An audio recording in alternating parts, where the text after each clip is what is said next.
காலையில எந்திரிச்ச உடனே ஒரு காஃபியை கொடுத்து கண்ணீரும் கம்பளியுமா அம்மா உட்கார வச்சுட்டாங்க. எதனால கேட்டிங்கன்னா, இதோ இந்த வெங்காயத்தால தான். 4 கிலோ ரூ. 100 சொல்லி போட்டுருதான்னு சொல்லி வாங்கிட்டு வந்துருந்தாங்க. ஸோ இது அவ்வளோத்தையும் அழுகல் எல்லாம் பார்த்து பழுது பார்த்து நீ அவ்வளோத்தையும் தொலியை உரிச்சு வச்சுரு, நான் அதுக்குள்ளே போய் உளுந்து மாவு அரைச்சிட்டு வந்துடுதுன்னு சொல்லிட்டு போயிட்டாங்க. எதுக்காகன்னு பார்த்தீங்கன்னா, வெயில் வேறு நல்லா அடிக்கா, ஸோ அதனால் வெங்காய வடகம் போட்டுருவோம் அப்படின்னு சொல்லிட்டு கொடுத்துருந்தாங்க.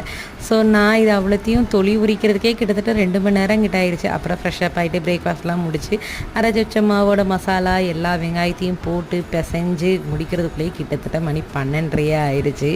நான் இதை மேலே கொண்டு போய் போடுறதுக்கு முன்னாடி வெயில் சுல்லுன்னு அடிச்சுது.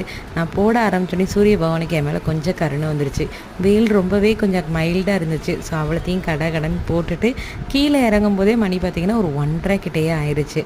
டீட்டெயில் ரெசிபி ஆல்ரெடி நம்மளோட யூடியூப் சேனல் இருக்குது, வேணுங்கிறவங்க செக் பண்ணி பார்த்துக்கோங்க.